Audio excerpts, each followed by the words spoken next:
lies affect the masses. There's no excuse. You've been loosed. This is From Destruction to Dignity with Janice Pons. Each week, Janice shares her wisdom to enlighten, educate, and advance the culture in America today. Janice Pons is a mother, author, and free thinker, and your host for our podcast this evening. Now let's join your host, Janice Pons. Greetings, greetings, greetings. Come on in. Welcome, welcome, welcome. My name is Janice Pons. I'm the host on our podcast, From Destruction to Dignity, Clinical Perspective, Spiritual Truths. Guys, we're going to dive in. We got some deep, serious stuff we need to continue to talk about. Why? We need to understand what's going on in our nation. Why? Because there's an election coming up in November, and there's one coming up in 2028, our presidential election. So we're, first of all, the priority that I have for our nation is for us to continue to pray for one another, our fellow Americans. Guys, you already know that I'm at a point where it's not so much about Democrat, Republican parties, independent, libertarian. It's about America. In terms of America, we already know that 2 years ago, 79% of Americans felt the country was going in the wrong direction. There's some that still want to have that presentation that we're going in the wrong direction. Many of us disagree. So we had an election. The public spoke loud and clear and said we needed new leadership, and we are where we are right now. And so we have leadership in our nation. So who needs to be the leader in our nation and why? And so there's a lot at stake as we move into November and as we move forward to 2028. So tonight we're going to continue to break things down, to dissect, to ask who, what, when, where, how, why, as it relates to dynamics that are being presented to us that we're just supposed to either go along with or really grasp our understanding about what's going on. So tonight, we're going to examine dynamics that continue to generate a lot of discussion in our nation. So tonight, we're going to look at pervasive dysfunction. Pervasive dysfunction, and our clinical perspective is the power to break free. Now let's dive in. We've got a lot to cover tonight. Now, guys, we've been surrounded by dysfunctional behavior at levels that are entirely different than in days gone by. Dysfunction describes something that does not function normally or properly or in a healthy manner. It refers to systems, machines, or relationships that can be broken, impaired, or causing problems. Now, the term commonly applies to dysfunctional families, relationships with constant conflict, or something that's malfunctioning. What we are referring to for the purposes of our podcast tonight is from a general perspective, and it's a breakdown or abnormality in functioning. Abnormality in functioning. Now, there are dysfunctional patterns that affect us as a nation and our national security. Guys, I talk about national security all the time. It is so vitally important, and a lot of people are totally clueless about it. All the while, we had leadership in the past that ignored our national security. They ignored the genocide of Christians being hacked to death with machetes by Muslims in the past. Guys, I'm just talking about what was going on. I love all people. I love humanity. I love America. I am about done with political parties because there's issues from every angle. But we would be in sheer denial, denial. Don't even notice if I am lying. Don't even notice I am lying. Regarding very specific dynamics that are being presented to us. So what I was just talking about, the genocide of Christians being hacked to death with machetes and Muslims, guys, that's a fact that's going on in this world. So how does that relate to, or does it relate to, our national security? What did past leaders in our nation do about those dynamics? And the people that have a presentation around those dynamics, and are they in America? And if so, what's their plan for America? Listen, President Barack Hussein Obama treated genocide prevention as a core national security interest, creating, now listen how he approached it. This is very important regarding political platforms. The way Obama treated genocide prevention as a core national security issue or interest, he created the first White House Atrocities Prevention Board to formalize or institutionalize response strategies. So I give him credit for that. Stick with me. We're going somewhere, and it's expecting us when we get there. What were his key actions in this type of dysfunction? Key actions included sustained sanctions against Sudan over Darfur, which restricted investment or trade in specific sectors like defense, energy, and banking. Then there was diplomatic public condemnation, publicly condemning. So what went on with that public condemnation? There was an official announcement issued where the head of states, governors, or mayors were, when we have public condemnation, here's what I'm trying to say. When there's public condemnation, we'll have a head of state, such as a president, a governor, or a mayor, declare that a particular issue is important. That's what the condemnation is. They'll just say things, and they'll say things, and they'll say things. He'll just say, well, this is an important matter. Now, we know that President Trump went far beyond what I just specified. The Trump administration expanded this national security issue, this perpetration that was targeting Christians over there in Africa. And this is what he did to expand it.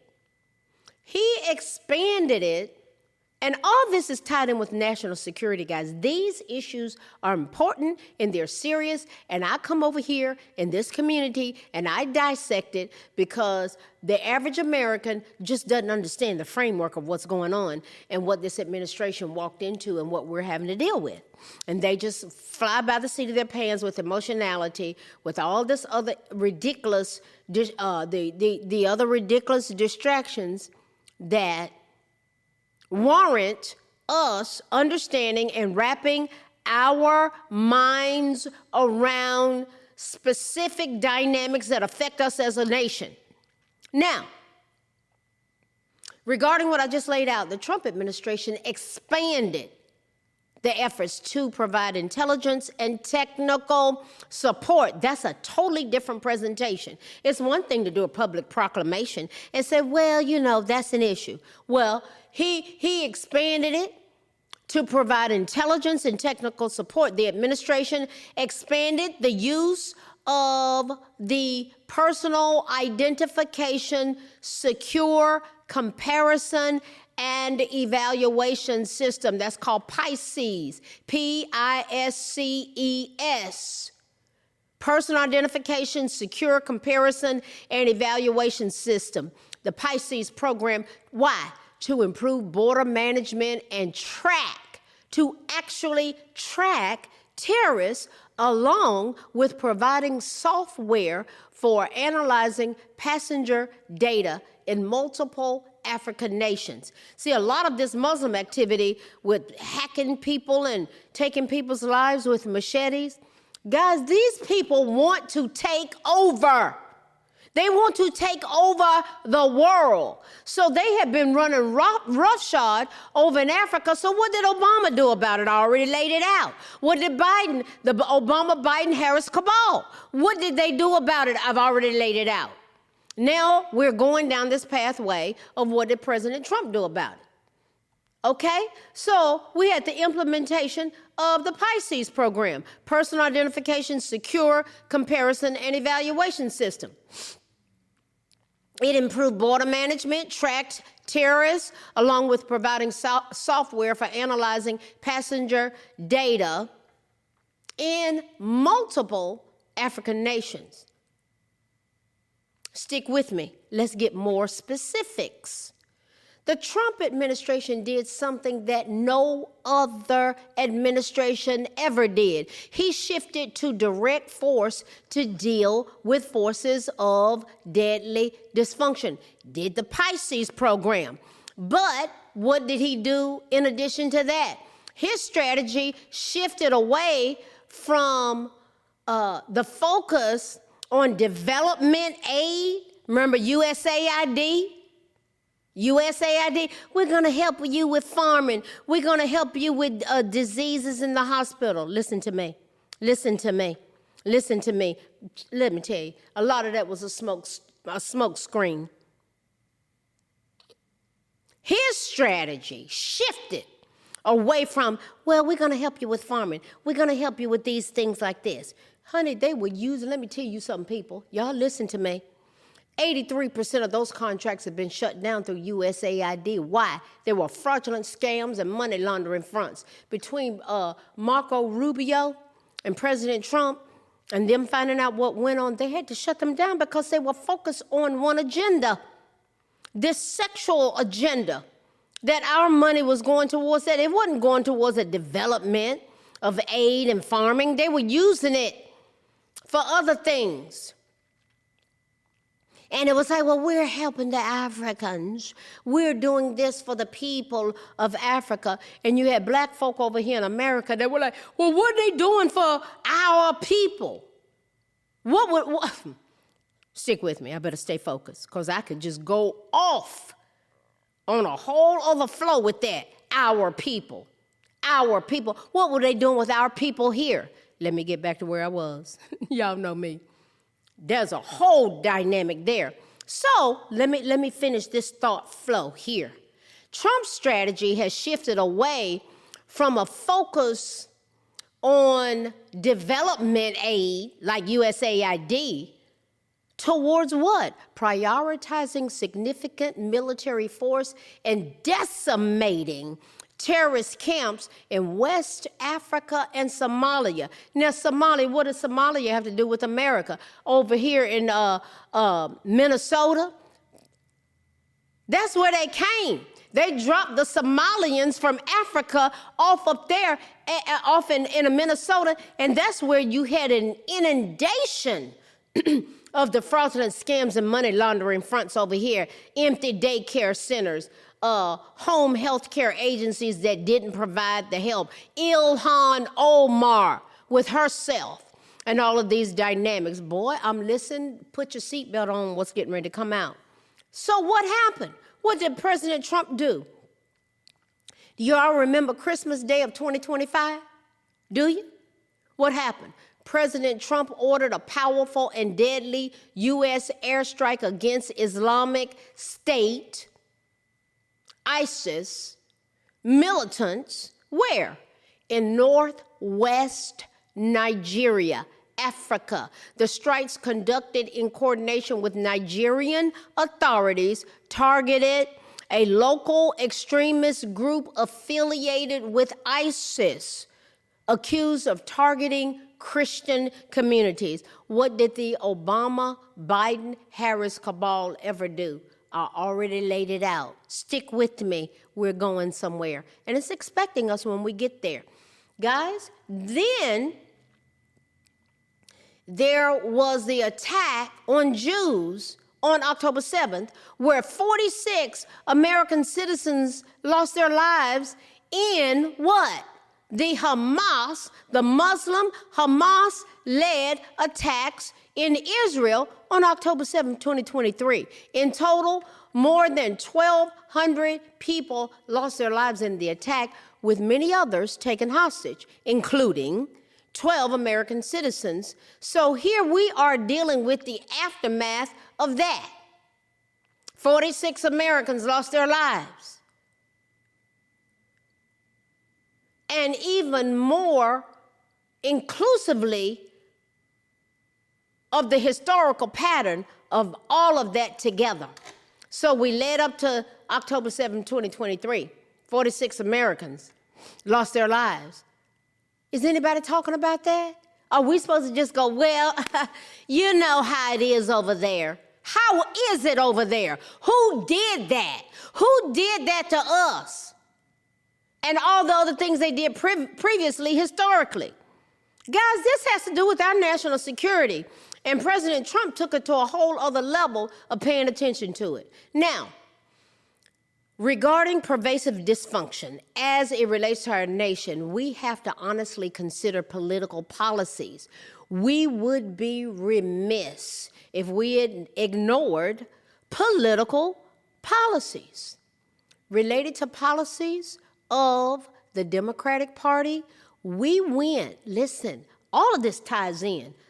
I just know how to synthesize and integrate all of this together to hopefully, as a community, help us to see some things, because we are surrounded by our fellow Americans that I love and respect so much. They don't see it. They don't get it. And I'll go there. Let's look at this. Now, it all ties in. Listen.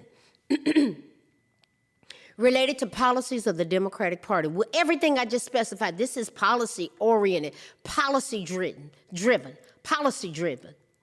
Related to policies of the Democratic Party, we went from 82% of black families having a man and woman present during even Jim Crow days. I grew up in this era, to now having 70% of black babies being born to single mothers.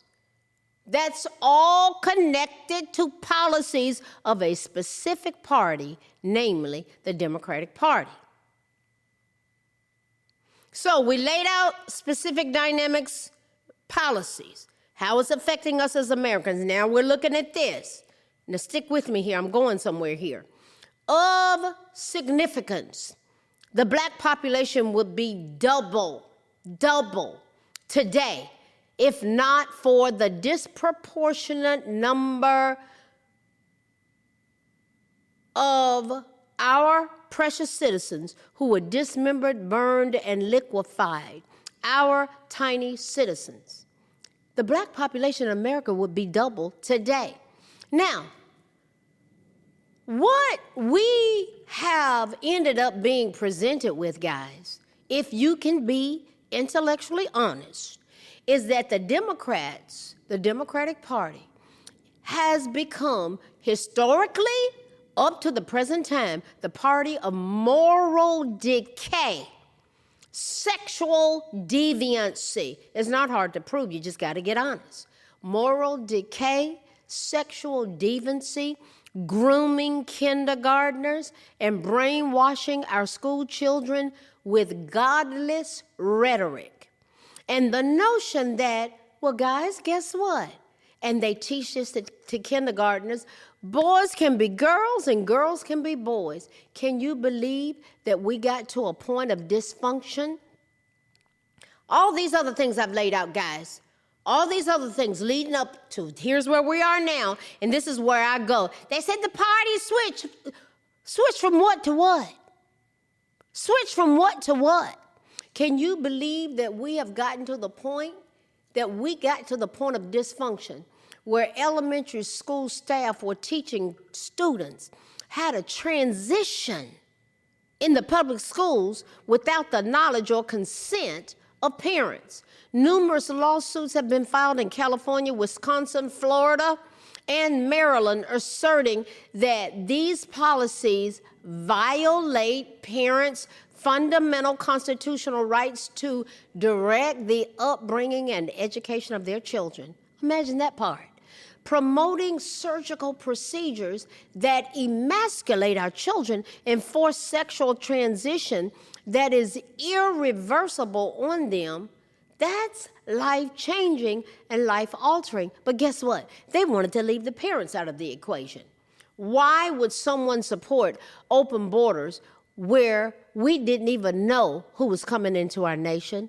There was an increase in drugs. There was an increase in human trafficking.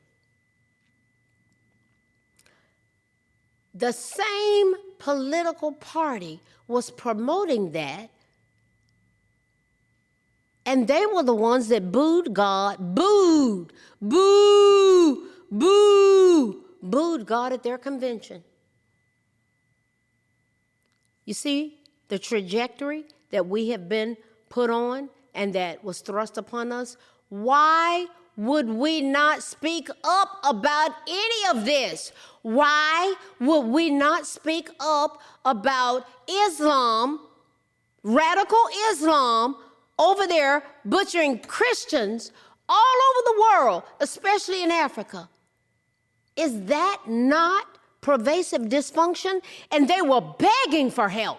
And the only one that really paid attention was Donald John Trump. Prove me wrong. Prove me wrong. As evidenced by what my clinical mind goes, everything I just specified that was done to address that issue over there.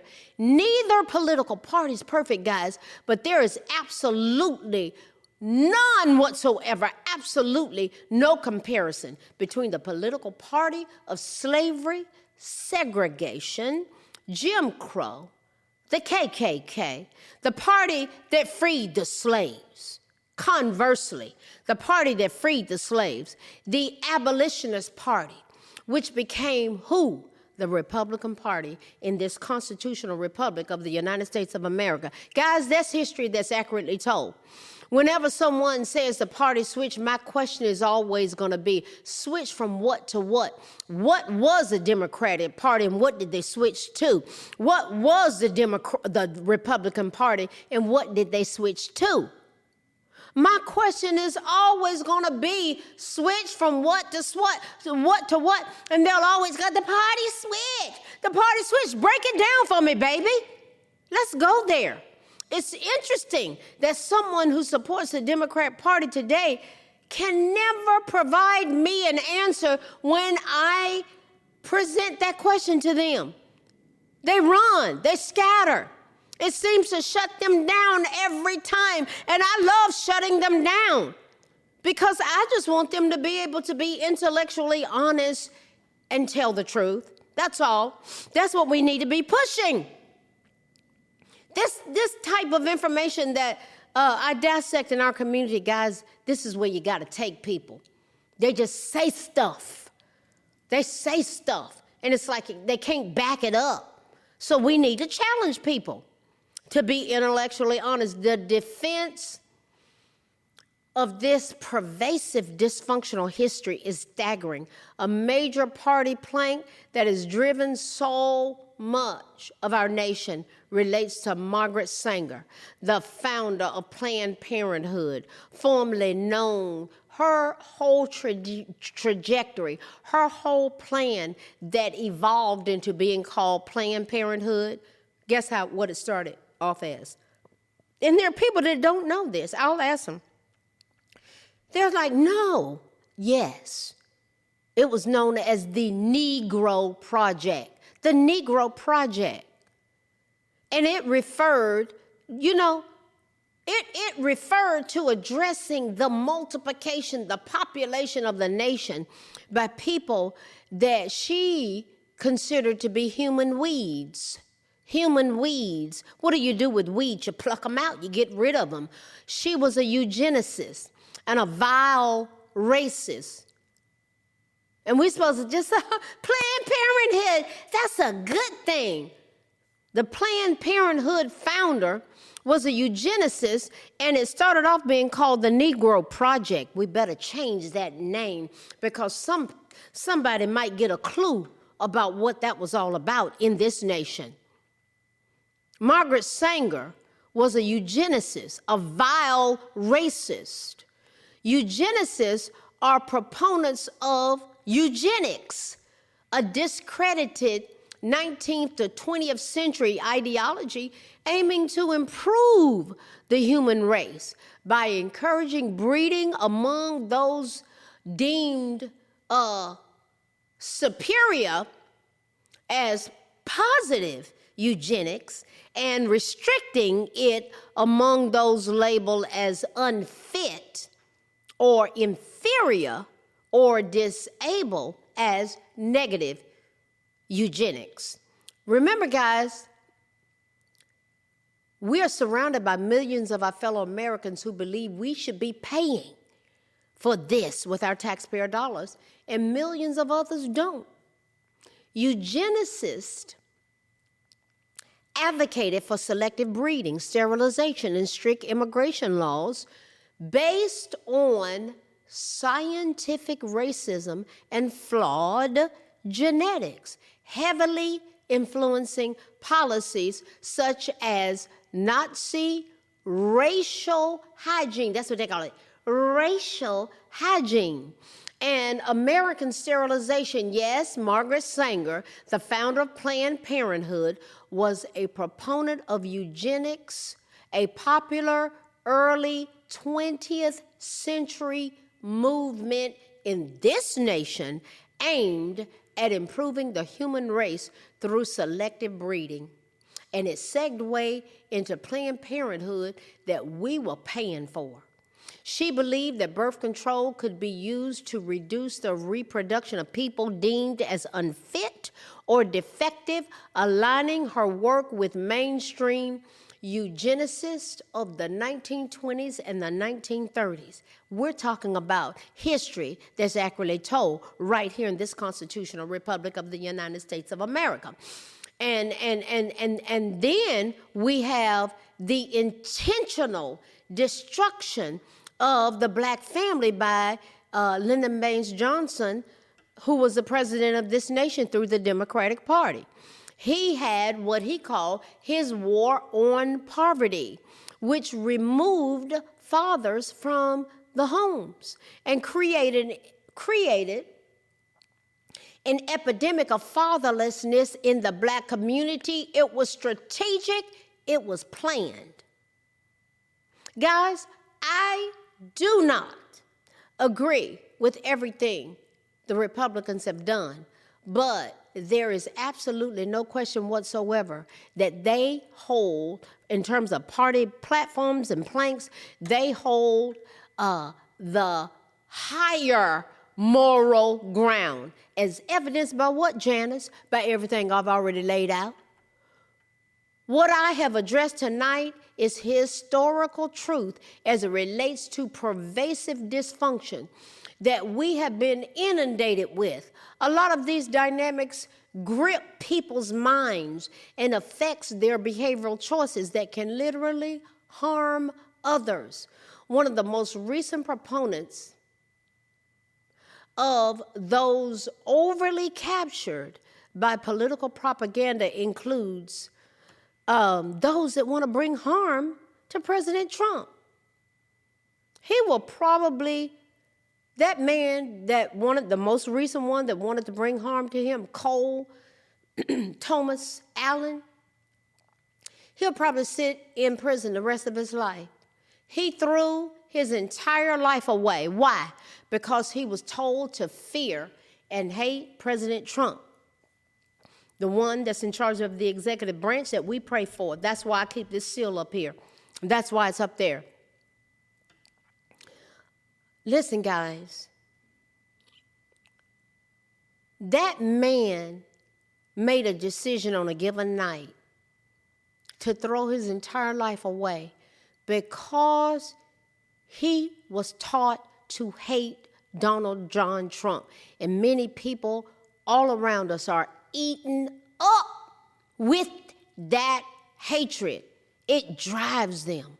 Some have become enthralled with a delusional thought process.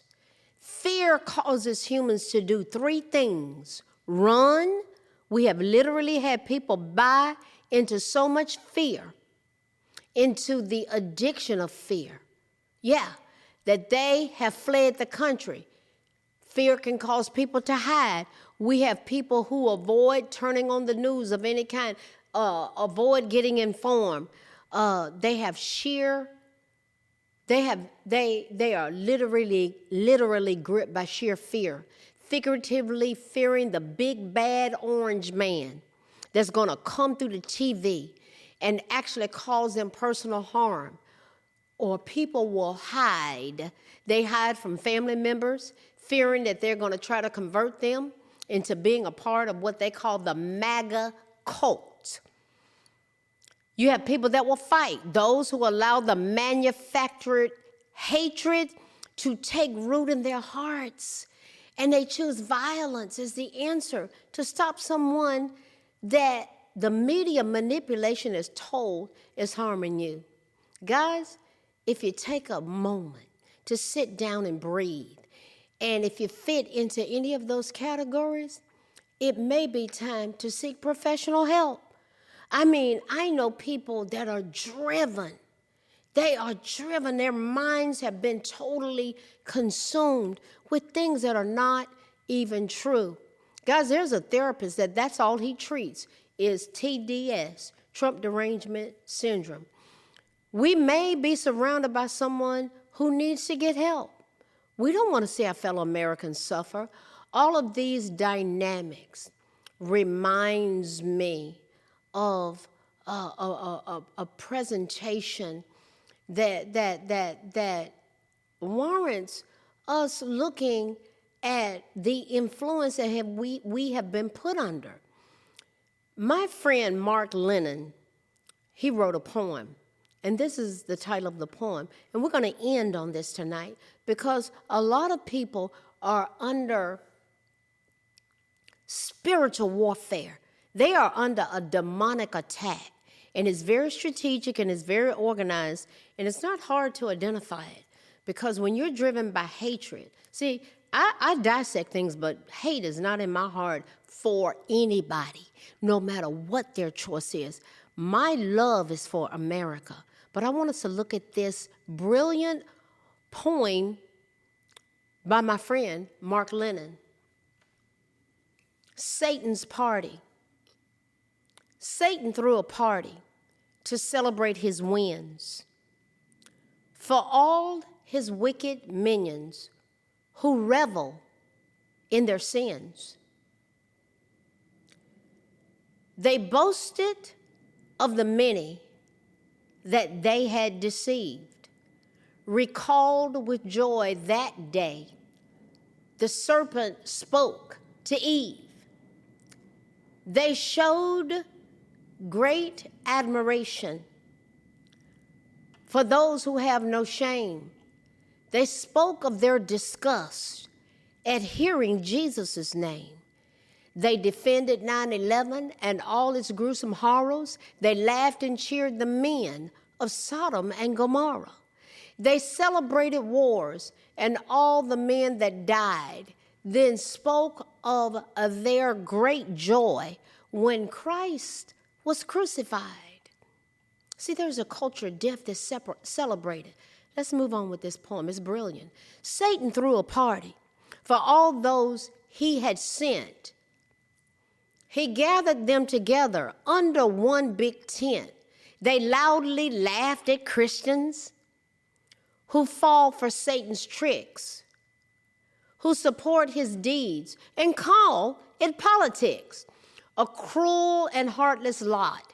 They'd celebrate the slaughters of many newborn sons and countless unborn daughters. They spoke of coming plans for little girls and boys, of using schools to groom them for perverts as sex toys. Others there were honored, largely on one basis, for manipulating blacks while calling others racist. Satan threw a party for all those he had sent. He spoke of their deceptions and of their big tent. At Satan's wicked party, all forms of evil lurked. They voiced their admiration for Margaret Sanger's work. They glorified the wicked who took away men's choices, then toasted all the murders of those who have no voices. They cheered the devil's minions whose evil never stops, who seek police defunding by demonizing cops. They praise the deadly cost of having open borders while honoring those men despising law and order. They then proposed a toast. Let's toast. They proposed a toast and looked back with reflection at the evil they could wreak when cheating at elections. They lauded wicked men supporting tyrannations. All these things they did as Satan's celebration. They honored Satan's servants in the world of man.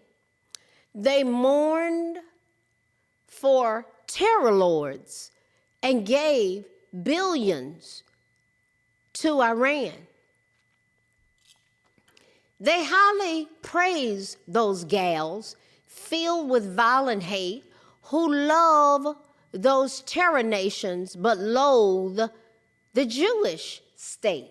Satan threw a party, and all those he had sent, he spoke of their deceptions and of their big tent. They honored his dark minions who hate the Jewish land and gave a thumbs up to the man who honored and armed the Taliban.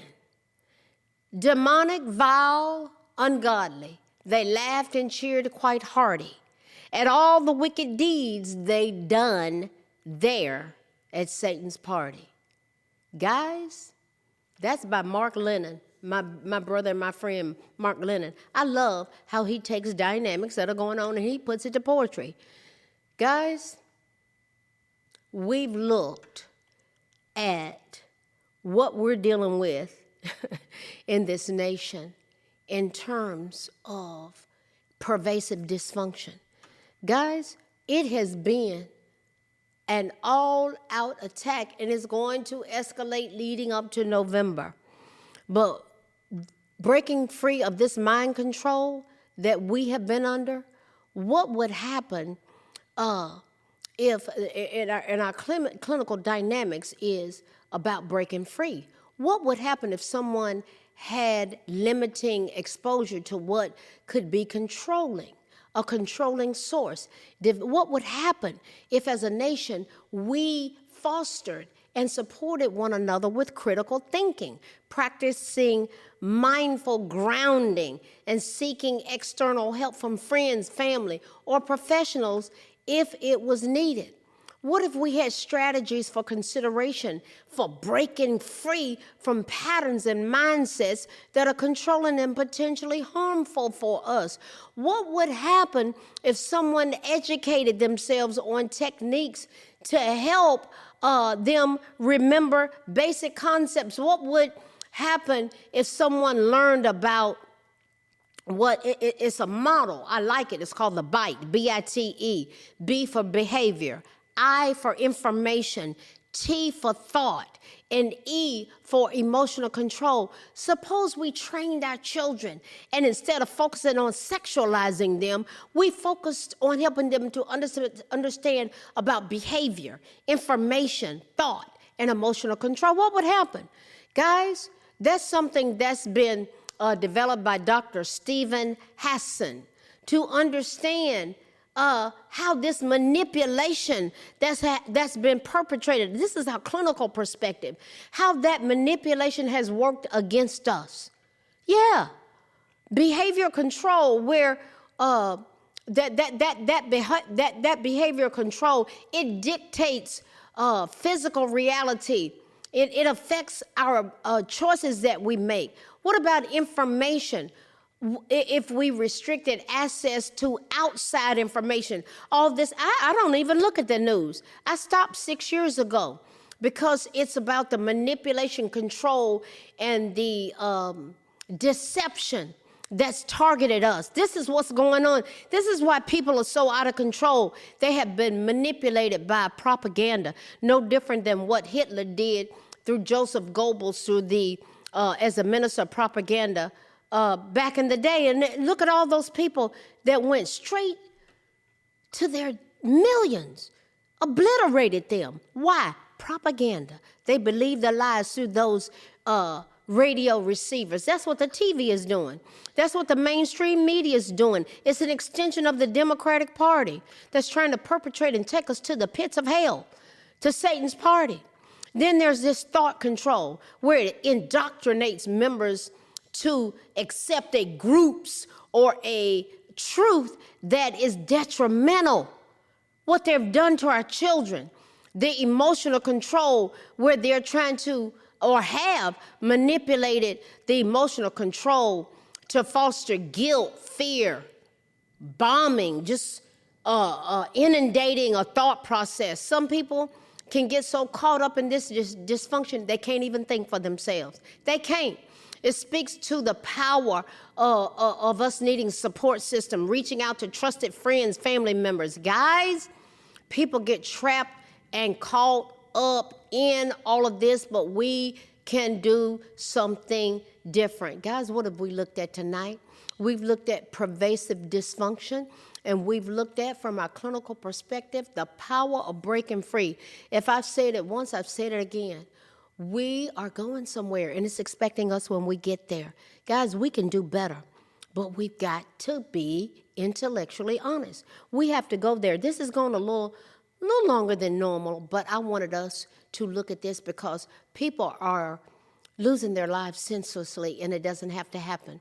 We can identify these patterns. We can go there. We can use basic logic and deductive reason.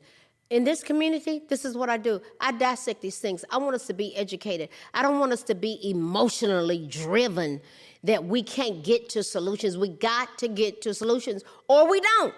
And it can cost us. Because if we have strategies, skills, and tools in this podcast, from destruction to dignity, clinical perspectives, spiritual truths, we know the destruction, we've already laid it out. From destruction to dignity, we can embrace dignity and go to astronomical levels of success. From destruction to dignity, clinical perspectives, strategies, skills, tools, a way of thinking, challenging us, supporting each other, loving one another, laying these plans out. Clinical perspectives, spiritual truths. Guys, the enemy of our souls does not want us to succeed, but if he's talking, he's lying. Why? He's the father of lies, and the truth has never been in him. So we come over here and we dissect it. Guys, we are going to keep going because we're one nation in this constitutional republic of the United States of America. That flag behind me here reminds us of who we are, and I don't want us to ever forget whose we are. We're one nation under God, indivisible, with liberty and justice for all, as we continue to go together from destruction to dignity, clinical perspectives, spiritual truths. Guys, let's keep diving in. There's a lot on the line, and we're going to come over here in this community and go there. I will see you guys next week. God bless you. I love you. I appreciate you, and we're going to keep pushing in, pressing in. Get this to somebody if you want to provoke thought, bring awareness, and let's go together towards success of this nation. See you next week. Good night. Thanks for listening to this week's episode of From Destruction to Dignity with Janice Pons. Janice's mission is to provoke thought, bring awareness, and point people towards intervention when needed. As a reminder, this show is not therapy, but for educational purposes only. For more information, check out JanicePons.com or follow her on social media. We are one power, strength is ours, liberty, been set free, education, affirmation, dedication, information, revelation.